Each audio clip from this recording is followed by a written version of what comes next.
శ్రీ గురుభ్యో నమః. శ్రీ మహాగణాధిపతయే నమః.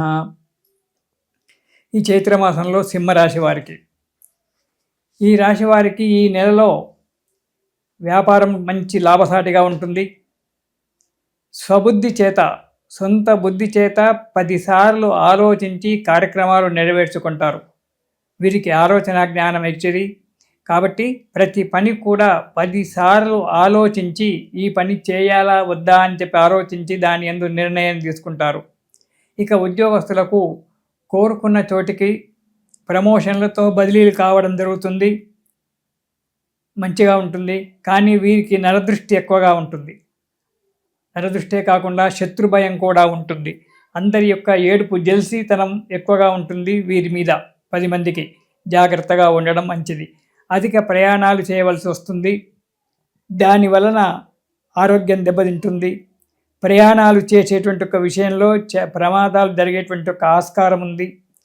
కొన్ని సర్జరీలు కూడా జరగడానికి ఆస్కారం ఉంది కొంతమందికి. కాబట్టి ఆరోగ్య విషయంలో జాగ్రత్త, ప్రయాణాల విషయంలో కూడా చాలా జాగ్రత్తగా ఉండాలి.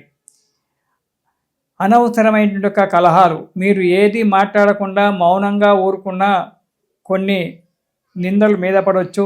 అనవసరమైనటువంటి యొక్క కలహాలు కావచ్చు. వాటిని మీరు మౌనంగా ఉండడమే మంచిది.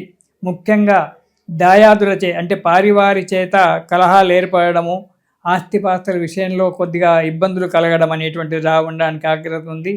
కాబట్టి జాగ్రత్తగా ఉండండి. ప్రతి పనిని జాగ్రత్తగా ఆలోచించి నిదానంగా మాట్లాడుతూ 10 మంది చేత మెప్పించేటువంటి ఒక మాటలు మాట్లాడి అడుగు ముందుకెయ్యండి. ఇక మొదటి వారం కనుక చూసుకున్నట్టయితే మనశ్శాంతి ఏమాత్రం కూడా ఉండదు. కర్కాటక రాశి వారి, సింహరాశి వారికి కొన్ని అశుభమైనటువంటి ఒక వార్తలు కూడా వినడం అనేటువంటి జరగడానికి ఆస్కారం ఉంది. ఎక్కువగా డబ్బు ఖర్చు అవుతుంది. ఎంత డబ్బు ఖర్చు పెట్టొద్దు అని చెప్పి మీరు మడిగట్టుకొని కూర్చున్నా ఆ డబ్బు ఖర్చు పెట్టవలసే వస్తుంది. ఆ డబ్బు గురించి బాధపడవలసే వస్తుంది. కుటుంబంలో చిన్న చిన్న కలహాలు ఏర్పడడానికి ఆస్కారం ఉంది. ఈ డబ్బు విషయంలోనే భార్యతో కావచ్చు, భార్యాబిడ్డలతో కావచ్చు, తల్లిదండ్రుల చేత కావచ్చు, సహోదరుల చేత కావచ్చు, ఈ ధనం విషయంలో కొద్దిగా కుటుంబంలో కలహాలు ఏర్పడడానికి ఆస్కారం ఉంది. కొన్ని అపవాదులు కూడా భరించవలసి వస్తుంది మొదటి వారంలో. ఇక రెండవ వారం కనుక చూసుకున్నట్టయితే చేసేటువంటి ఒక వృత్తిలో, వ్యాపారాల్లో ఆదాయం మంచిగా పెరుగుతుంది. అన్ని కార్యక్రమాలలో దిగ్విజయంగా సాధించి ముందుకు అడిగేస్తారు. 10 మంది చేత మెప్పు పొందుతారు.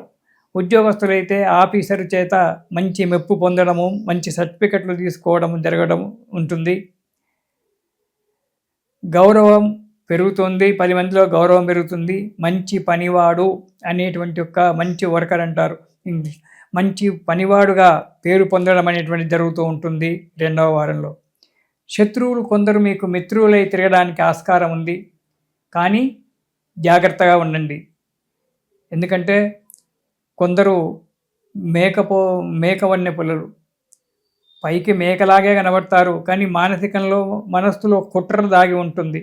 అలాంటి వారి అందు గురించి స్నేహితులతో, కొత్త వారితో స్నేహితం చేసుకునేటప్పుడు చాలా జాగ్రత్తగా ఉండండి.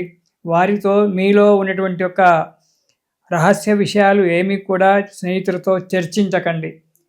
మీ భార్య ఉంది, మీ తల్లిదండ్రులు ఉన్నారు, వారితో చర్చించుకోండి. కానీ బయటి వ్యక్తులతో ఎంత మిత్రుడైనా మీకు సంబంధించినటువంటి ఒక రహస్య విషయాలు ఏవి కూడా చెప్పుకోకపోవడం ఈ నెలలో చాలా మంచిది.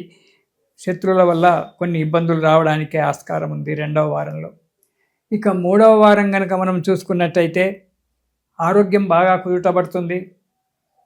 ఆలోచనలు ఒక కొలిక్కొస్తాయి. చేసేటువంటి ఒక పనులలో దిగ్విజయం అనేటువంటిది ఏర్పడుతూ ఉంటుంది. మన సాంప్రదాయాలకు కట్టుబడి ఉంటారు. ధర్మాన్ని కాపాడాలి అనేటువంటి ఒక ప్రయత్నం చేస్తారు. యత్నకార్య విజయం కూడా జరుగుతుంది. అంటే మీరు ఏ కార్యక్రమం అయితే పెట్టుకున్నారో ఆ కార్యక్రమం దిగ్విజయంగా నెరవేరడము అనేటువంటి జరుగుతూ ఉంటుంది. శుభకార్యాలలో పాల్గొనడము లేదా శుభకార్యాలు చేయడము కూడా ఈ 3వ వారంలో జరగడానికి ఆస్కారం ఉంది. కానీ ప్రతి విషయంలో జాగ్రత్తగా ఉండండి. మానసికమైన యొక్క ధైర్యాన్ని విడిపోకండి. ఇక 4వ వారం కనుక మనం చూసుకున్నట్టయితే సింహరాశి వారికి బంధుమిత్రులతో కావచ్చు, ఇరుగు పొరుగు వారితో కావచ్చు, కొన్ని కలహాలు ఏర్పడడానికి ఆస్కారం ఉంది. మీరు మాట్లాడేటప్పుడు జాగ్రత్తగా మాట్లాడండి. అనాలోచితమైనటువంటి ఒక మాటలు మాట్లాడుతూ ఉంటారు మీరు ఒక్కొక్కసారి. అలాంటి మాటలను కట్టిపెట్టండి. ఎదుటివారికి తగిన సమాధానం చెప్పి అక్కడికి ఊరుకోండి. అంతేగాని అధికంగా మాట్లాడకుండా ఉండడం చాలా మంచిది. అనారోగ్యం ఏర్పడుతుంది. లేనిపోని చిక్కులు రావడానికి ఆస్కారం ఉంది. ఆదాయం మంచిగానే ఉంటుంది. చేసేటువంటి వృత్తిలో వ్యాపారంలో ఆదాయం పెరుగుతూ ఉంది. కానీ మానసిక చింతన ఎప్పుడూ బాధ పెడుతూ ఉంటుంది.